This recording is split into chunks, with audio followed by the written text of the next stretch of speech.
ये घोड़ा साहन मदरसा चौक की स्थिति है। पिछले 3 साल से लोग जूझ रहे हैं। सड़कें हर साल बनती हैं, बिना नाला का यही स्थिति है कि हर साल सड़क बनता है, टूट जाता है।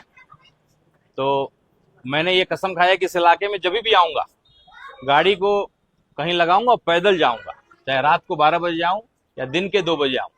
और यहाँ की जनता से भी आग्रह होगा कि आपके जो भी नेताजी आए, जो भी वोट मांगने आए, या पुराने विधायक हों या वर्तमान के विधायक हों, आज से हम लोगों ने ये एक पहल किया है कि इस इलाके से मैं कभी भी गुजरूंगा, अगर इस रोड से जाऊंगा तो मैं गाड़ी छोड़ करके पैदल जाऊंगा, ताकि यहाँ के दुकानदारों का दर्द का एहसास कर सकूं। हमारी चाची जा रही है बेचारी, देखिए ये जो खरीद के लेके जा रही है, शायद सही सलामत जाएगा कि बीच में गिर जाएंगी।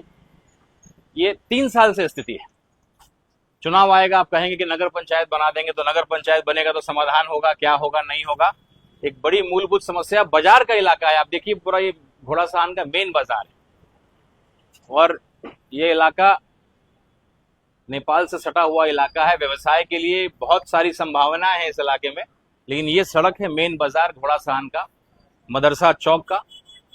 और मुझे उम्मीद है कि हम लोग के इस पहल और यहाँ की जो जनता है, आप इतना इसको शोर उठाइए, इतना इसके ऊपर आवाज उठाइए कि चुनाव से पहले इस काम को किया जाए। जैसे कि भंडार रोड की स्थिति यही थी, लोगों ने रोपनी कर दिया और चंपारण में एक नई क्रांति का आगाज किया।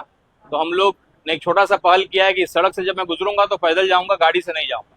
और आपके विधायक, पूर्व विधायक, जो प्रत्याशी आए उनको कहिए कि भाई ये हम लोगों ने किया है कि जो भी नेता वोट मांगने आएगा पैदल जाएगा इस रोड से, गाड़ी अलाउड नहीं।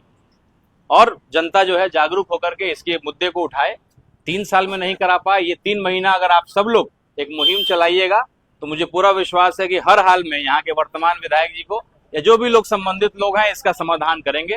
कम से कम इस काम को शुरू जरूर कर देंगे। बिना नाला के सड़क बनाते रहिएगा, टूटता रहेगा। तो नाला का समाधान करिए, और नहीं तो इस सड़क से गाड़ी से तो नहीं गुजरने देंगे, पैदल जाएंगे। मैं भी इसको फॉलो करूंगा। जो भी नेता है उस नियम को पालन करे। बोर्ड लगा दीजिए कि भाई नेताजी को पैदल जाना पड़ेगा, गाड़ी चढ़ के नहीं जा सकते।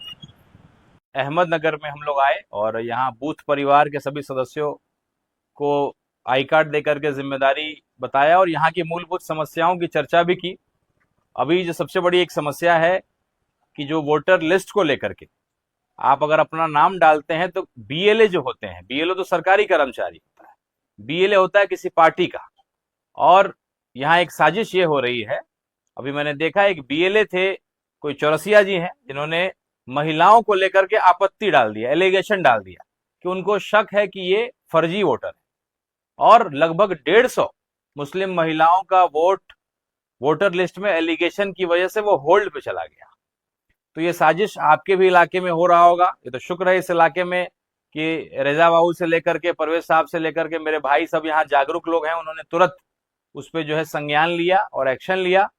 तो ये जो बीएलए हैं पार्टी के, वो एक आपत्ति अगर डालते हैं तो आपका वोटर लिस्ट में नाम होल्ड पे चला जाता है, एलिगेशन या आपत्ति चला जाता है।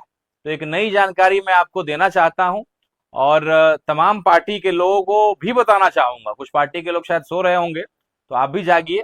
मुस्लिम वोटर आपको भी वोट देते हैं। तो यहाँ आप देखिए कि 150 मुस्लिम महिलाओं को एलिगेशन के नाम पे उनका नाम को होल्ड पे डाल दिया गया। तो कितनी बड़ी साजिश हो रही है।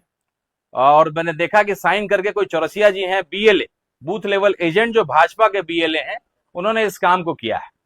तो हो सकता है कि ये साजिश और भी ढाका विधानसभा घोड़ासाहन प्रखंड में हो रहा हो। तो जरा जागरूक हो जाइए, खास करके महिलाओं पे इस तरह से हो रहा है। और मैं सभी बीएलए, खास करके भाजपा के बीएलए साहब को आग्रह करता हूं, निवेदन करता हूं, चेतावनी भी देता हूं कि बिना जाने अगर एलिगेशन करिएगा और एलिगेशन बाद में अगर गलत साबित हुआ तो सभी महिलाएं जो है आपके दरवाजे पे पहुंच जाएंगी सवाल करने के लिए। तो बिना जाने एलिगेशन और आपत्ति मत करिए, पता लगा लीजिए।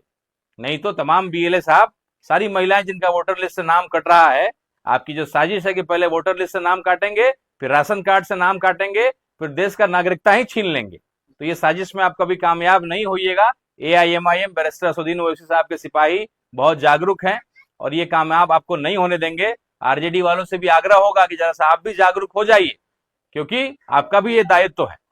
तो ऐसे महिलाओं वोटर को कम करने का ये साजिश हो रहा है। जागरूक होइए। और बीएलए वाले खास करके भाजपा के इस काम को कर रहे हैं, तो आप जरा सावधान हो जाइए। अगर गलत है तो एलिगेशन करिए, लेकिन बिना जाने किसी भी गलत पे आरोप अगर लगाया है तो हम लोग दरवाजे पे आके सवाल पूछने का भी काम करेंगे।